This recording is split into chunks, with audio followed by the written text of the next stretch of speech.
you doing, Terrell Royce, the Big Gold Belt Media? How you doing today? I'm good. How are you, Terrell? Pretty good, pretty good. Been looking forward to having this conversation. Uh, Hi, Campbell. How are you? Fan Dabby Dozy.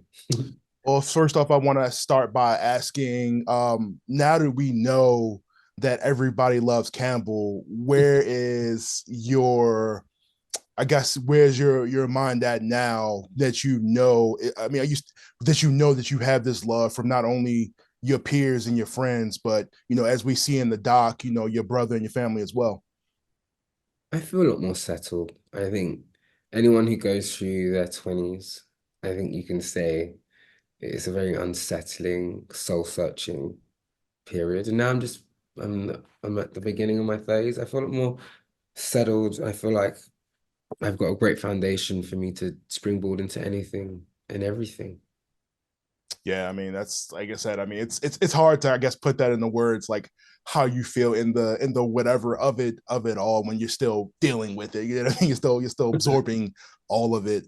One of the obviously one of the things that really hit me about your documentary and just your life in general was the religious background of it all.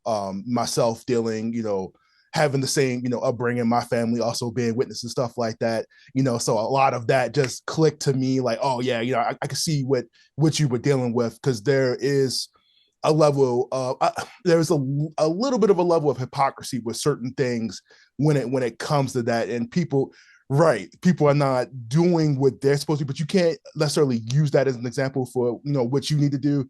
But I definitely like using that.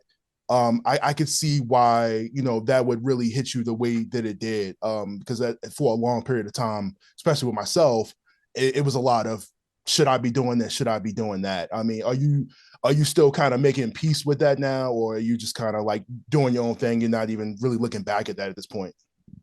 I made peace during the filming Right. when I was shooting a Bible story series. Because I had such a tug of war with myself about what's my moral compass? What am I doing this for? And then I got mad at myself because I was like, well, I have to like learn all of this in my old age of 20 something when 4-year-olds are learning this in their day to day. But then I was like, wait, hold on a minute. I'm fine exactly how I am. Right. If I take reference from scripture to decide something, so be it. I cannot change that. I think I'm done looking at the past as a negative. I've looked at the past, gone, that happened. Great, cool. It's made me who I am today. And I do recite scripture sometimes unknowingly, but it doesn't mean, usually it's just simple things that make sense. And I think in all religion, they kind of say the same thing. Right. Just, so love thy neighbor as thyself. I'm not going to not do that because I was told that as a Jehovah's Witness. So I'm kind of like, cool, this is who I am. Keep it moving. And I hope I can just go through this life as a well-rounded person as opposed to someone who was fighting internally. Right. No, I definitely understand what you mean. I mean, because there are certain things that I've taken from it that I still apply, like as far as just having a good moral compass, not necessarily following like everything to a T, but just being an overall good person. You know what I mean? Like knowing right from wrong. That was the stuff that I grabbed from that. But not obviously not everything else. Um, more so on your career as the photographer, the one of the best photographers that I've seen. Like I said, I mean, and yeah, it's some good work. And I have a really I wouldn't say I have a really good eye for certain things, but this really pops. This really makes you stop and think, man. Let me evaluate myself for a second. Let me evaluate life. Stop and think and have a sense of peace. What I mean, what is it's kind of hard to say. Like, what is the next thing that you want to do to get yourself, I mean, not because you have the notoriety at this point, like what is the next thing that you really want to do to really put a pin in what you're doing now? I would say I don't want to put a pin in anything. I want to be as fluid and open to change. Right. So I think the next thing I want to do is just more mediums. I think I want to try different things. I want to show my creativity in a space that isn't always visually led. Because creativity isn't just creating images, it could be creating products, it could be making sounds, it could be making moving image, it could be nurturing things. I want whatever Campbell Addy does next, whatever I do next, to be not only exciting for me, but I don't want it to be obvious for the viewer. So like if you love what Campbell does, if you love the work that I do, I hope that the next thing I do, you're like, huh? You know, that would be the best thing, because then that means I'm changing and I'm evolving. Because I think if I think too much about what I do, I think I'll be stuck. I think I'll become stagnant, Right. as opposed to what do I want to leave behind? What do I want to change? So no pins in anything. I always feel like I don't want to say put a drop or a period in it, but like I meant to say kind of like the next thing of your evolution. That's probably what was the word I wanted to say there. Yeah. Like what was the next step of your process here, like getting to that next the next future Campbell Addy. You know what I mean? Like Who knows? I might be a Grammy Award-winning singer one day. I, No, I I wouldn't be surprised doubt. at all. I mean, just like I said, just watching this, I could see a lot of people being inspired because I mean, a lot of people feel like they have to follow a certain track in life. They have to get married. They got to have kids. They got to have a certain job. They got to, follow this path. And I think, like you said, just watching and seeing what you do is clear testament to you could take, go down this hard road and still come out, not necessarily 100% perfect, but having some this level of confidence that you have and are able to get through your life. And like I said, it's really really good to see that not on screen, but just talking to you right now, I can feel the energy just coming through the interview itself. Like it's really great. Now one of the things I definitely wanted to talk about was you talked about your love for growing up watching anime and stuff like that. Yeah, Do I you saw in the background. yeah, One Piece. Do you still have that, that love, with anime artists and stuff like that as an artist? 100%.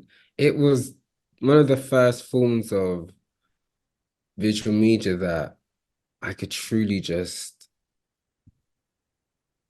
be myself. Yeah. You know, I could totally, or not even, I could totally disappear into, and like I still watch anime religiously, like Jujutsu Kaisen is my, Oh, of course, yeah. um, but it's also plays into a lot of my work. A lot of the scenes I create are often from anime. You know, like I created this like advert for a water company because of a fight scene I saw of an anime. And I was like, this could be a great advert for your bottles. You know, but that's just because I pull from the things that I genuinely inhabit and like. And I've always, anime's been with me since I can remember. So it makes sense to, oh, do you know what, actually, the question about what's next, I'd love to do a manga. Ooh. That's something. That yeah, I think you would absolutely translate well right into that, especially with a lot of American artists being able to do manga now. Yeah. We're starting to see a lot of Korean manga and stuff like that come around.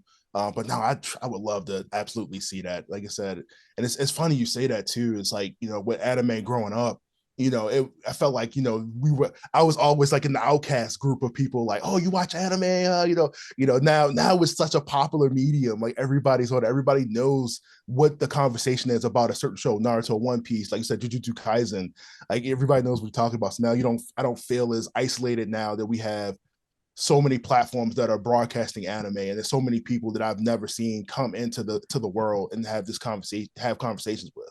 So it's definitely seems like somebody like yourself and everybody in the world are now like, oh yeah, anime is great, like whereas though I always feel like I had to hide it to a certain Oh, extent. 100%. Yeah. When I was younger, I don't know how old you are, but it was like when you're an anime person, it's just like, really? And you're black? What do Right, you right, do? right. But You like, had like when me and Megan Thee Stallion first met, I was wearing this Lego collab Uniqlo shirt, and on the back was all the animes. And she's like, "You like anime?" And I was like, "Yeah." And then Hero no Academia just, was just out. So like, for me, it's like if you love something honestly and truthfully, it's gonna become great. So just, Outcast is great. I love being an outcast. It means I don't have to bother about popularity. absolutely. How last question, we wrap it here, but how have you dealt with the level of notoriety that you have now, being where you are from where you've come from? I'm very blessed. Like I count every day I wake up and I just think the chosen family that I have around me. It's kind of like an anomaly. We all were at school together, or we all met between the years of 2012 and 2015 around the world. And we're all doing amazing things, but because we knew each other from before, it's a grounding experience every time we're in each other's presence, because we know that we were there before everything. And Right. we keep each other in check. Like none of my friends are yes men, and I'm not a yes man to my friends. And also I live a very, how do I say this? I I live a very multifaceted life. Yes, on one hand, I'm Campbell Addy with Matthias as photographer, but I'm also a brother, also have family in Ghana. I'm also Right. always, like my sisters or special needs, I have mental health issues. I'm always reminded that the most important thing is who I have around me, not what I have around me. So that keeps me solid. Absolutely, absolutely. Campbell, thank you so much for taking the time out of your day to do this with me. I really appreciate it. Answered a lot of questions that I had burning in the back of my head. Thank you so much for sharing this with me today. Thank you. It was a pleasure, Terrell. Appreciate it, Campbell. I speak to you soon. See you.